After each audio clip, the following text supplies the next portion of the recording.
Welcome to the Bourbon Retriever. My name is Chris, and Buffalo Trace just released the Sazerac Foolproof, coming in at 125 proof. But today we're going to find out, is this a competitor to the Thomas H. Handy? Similar proof, similar age? Let's find out.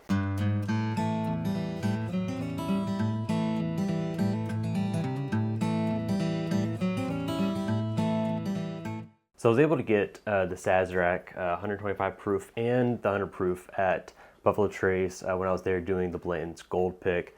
They were doing the Saz vertical tasting where we tried the 90 proof, the 100, the 125, and then instead of the Handy, they had the Sazerac 18, which was a really treat because that was the first time that I had the Sazerac 18. So today I wanted to try though, how does the new 125 proof compare to the Handy? I asked the lady running the vertical, can you give me any age or any stats on the 125 proof here and the 100 proof? And she said that all these Sazeracs here are the same age. So basically the only difference between any of these is the proof point.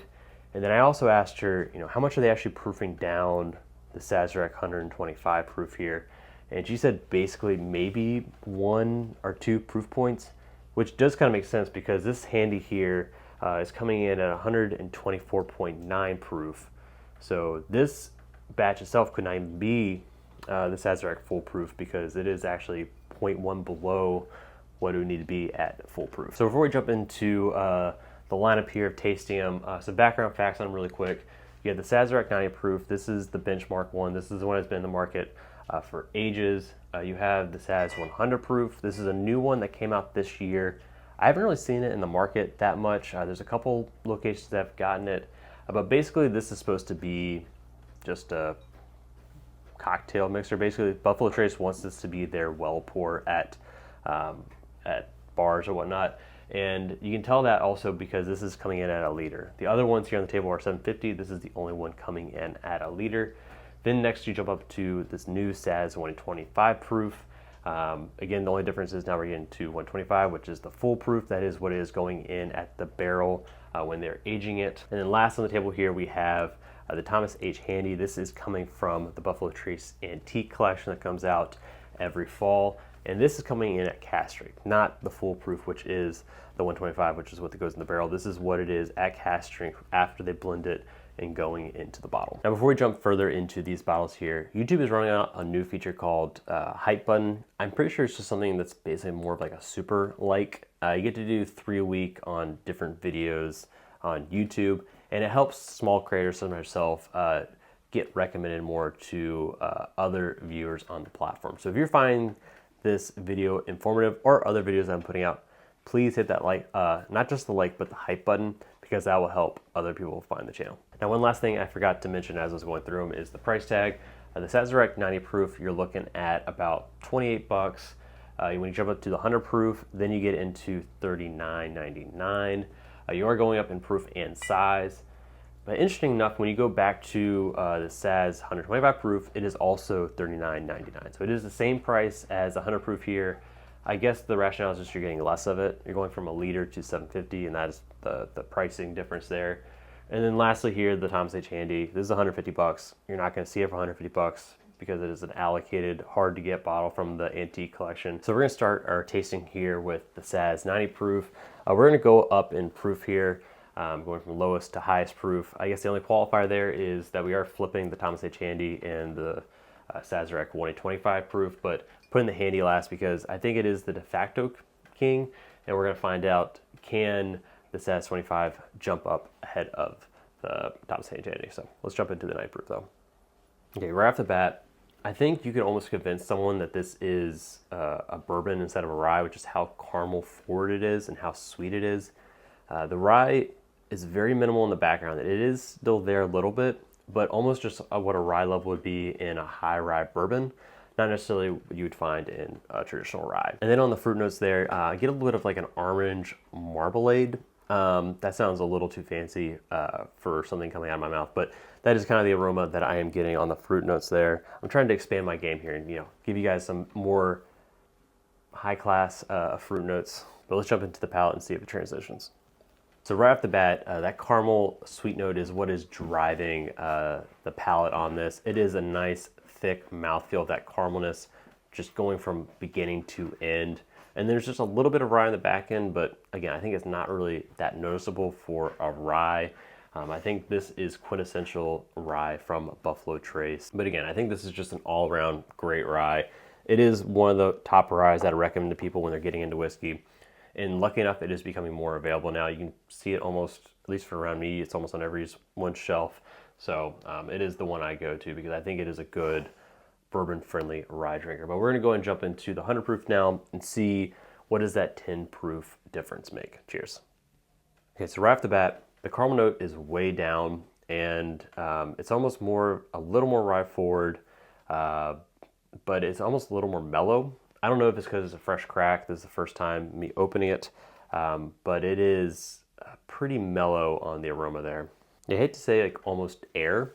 I feel like that's not fair to it, but it is just so much more mellow than what I was getting on the 90 proof. Maybe a little bit of rye, but it's really faint. The sweetness is very faint. I think just overall, the aromas I'm getting here are faint, but let's go ahead and jump into the palate. Okay, similar on the palate. The sweetness and caramel is way down, and that rye spice is way up. On the back end there, you're getting a lot more rye, a lot more proof. You can definitely taste the proof jump here. A lot of times with rye, it's hard to tell if you're tasting rye or proof. Here it could be a little bit of both, but there definitely is more of that rye spice on the back of this, whereas the 90 proof is basically non-existent. With this 100 proofer, the back quarter of your drinking experience is just that proofy ryeness that you get. And there's still some nice light sweetness in the front there. To me, it's just not as deep as the 90 proof. The 90 proof is more of like a deeper caramel note sweetness, where the 100 proof to me is much more like a lighter sweetness. I don't know if it's as light as like maybe a honey, vanilla. That's very traditional, Kentucky whiskey type of notes, but it's much more in the lighter vein, and it isn't like the darker, richer caramel notes that you might get. But overall, I see why the 100 proof might be more preferable for a cocktail. More of that rye spice is coming through, and you need that balance with the sweetness you're gonna get from the simple syrup, and also it's going to get diluted when you add it with that ice, so you need that little extra proof point. So I see why that 100 proof might be better for a cocktail. I think drinking neat though, I still prefer the 90 proof, but we're going to go ahead and jump into the main event here, which you guys, I'm pretty sure is what you clicked on here for, is the 125 proof in the handy. So let's go and jump into the 125 proof here and see how it is. Cheers. Okay, wow, I am a little surprised on the aroma there. Maybe not for the reason you're thinking. So this is basically a fresh crack. I had a small sip of it before I came on here just to give some general notes. But as it's sat in this glass, it's been probably about 30 minutes or so. It has drastically changed. And that is why I don't really like doing fresh crack reviews. I think things need to sit and get some air so you can see what it actually develops into. And the aroma on this is definitely getting more complex. When I first smelled it, it was basically just proof. It was a lot of rye, a lot of proof, and not much else there. But now the sweetness is starting to come through a lot more on this 125 proof. Maybe a little bit of oak in there too, with that darker, richer caramel I got on the 90 proofer. Yeah, that is a rather pleasant aroma. This is a massive, maybe 180. It's not 360. 360 is basically you go back in the same direction. It's a 180 because this is shaping up to be a lot better than my original impression of it. I'm gonna jump back to the 90 proof and just double check it real quick. Yeah, so the 90 proof is still has that caramelness, but I would say the 125 is a darker sweetness, but that proof is still there. When you go back and forth, when I went back to the 125 proof from the 90 proof, I just basically got ethanol. That sweetness disappeared. So I think in comparison, it is a little bit of a darker sweetness, but when you just change proof that drastically, that proof is just going to overwhelm it. Yeah, going back to it, I'm basically just getting that proof note now, that rye, the high proof, and that caramel note is just gone, which I'm a little sad about, but let's go ahead and jump into the palate and see how it is. Okay, the palate has also developed much more nicely than the first time I tried it. I'm getting a lot of like multiple fruits on the palate there, like a little bit of a lemon, some apricot. You had the caramel from the 90 proof there. Whereas the 90 proof is basically just a simple pour. It's basically one dimensional. It's that caramel, and that's basically it. I think that's why it's going to be very, very good for novice people getting into whiskey. They're going to want that caramel, and that's basically what they're looking for in whiskey. But it's 125 proof. I'm getting much more of those more tropical fruits in it, and maybe some papaya. Yeah, there's just a lot of very vibrant, maybe a little bit of lemon on that front half of the palate, and then when it gets to that middle, that proof just kicks up a notch. Like, I cannot overstate how much that proof just jumps into you, and that rye just pops up, and the back half is just a very long Kentucky hug. If you do not like Kentucky hugs, this is not going to be the bottle for you, because it is just a very, very long Kentucky hug on the back end of this. Yeah, I think the finish on this is where it's going to get a lot of negative points for me, because it is just very, very proofy on the back end. You have a lot of those nice flavors in the front, but once it gets to that rye spice, it gets very kind of bitter, but it's typical rye, spice. If you like rye, you're gonna like that kind of mid palate. But that end note is just very proofy, and it just kind of numbs out your tongue and your chest here. It's just very, very hot. Like, I'd guess well over 125 proof just based on tasting it. But let's go ahead and jump into the handy here and see how it is and how it compares to the 125 proof. Is there a complexity for basically a much prettier bottle, a much better name, or is it just basically the same whiskey on the inside? But let's go and find out. Okay, based on the aroma, this is by far the best pour on the table.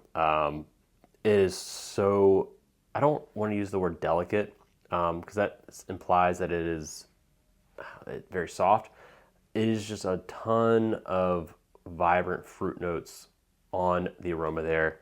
By far, I think the best notes and the most complex out of all of them, because basically the other ones, either they're muted, it's just caramel, or you got a bunch of proof basically going on. This one to me is just a ton of grapefruit without any of that rye spice really kicking in, or just proof overwhelming your nose. Going back to the 125, just on the aroma to compare these two. Yeah, 125 back and forth, it's just ethanol. When you go back to the handy actually has flavor, whereas to me, side by side, this 125 proof really is just more a workhorse alcohol pusher, whereas the handy, I think, is more of an elegant drinking experience. But let's go ahead and jump into the palate. Wow, that's good. I can just straight up, without giving you guys notes, it is the best thing on the table. I'm not going to hide the ball on that. It is good. There's multiple layers of fruit through this experience, the sweetnesses that you're getting. I'm gonna have to think about what fruits they are, but as you go through each stage of the drinking experience, as it goes through different parts of your tongue, you're getting different levels of sweetness through that process that you just aren't getting on these other pours. And in no part in this drinking experience do you get just a raw Kentucky hug. Even though these are 0.1 difference, the 125 proof and the 124.9, I would have guessed that these were at least 15 proof points difference, which is how much, I'm going to use the word, I know, caution, trigger warning, much smoother that the handy is, because it just doesn't have that rye kick at the end. It doesn't have that proof hug that the other Saz has. Yeah, that is just a very rich drinking experience. I'm going to end the contest here. I don't think it's anywhere close, the handy and the Saz Foolproof 125. I was actually really hoping that they would be much closer, that it would be a much more available option for people, a much more cheaper option, because this at $45 and the Saz 125 proof, and then the handy, which if you can find at $150, you're going to be paying much more of that, most likely on secondary. I was hoping that we'd be able to get something close, maybe not exactly the same, but closer. And I think they are just in different ballparks. Maybe I need to check back in once the 125 proof gets more air. Maybe it'll open up more and get closer.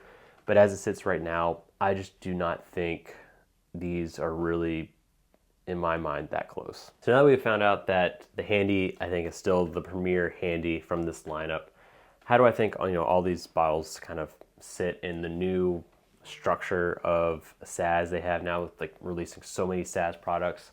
To be honest, I think the Saz 90 is the best of the Sazes here, just because it's so much more caramel forward and I think bourbon people are going to like it.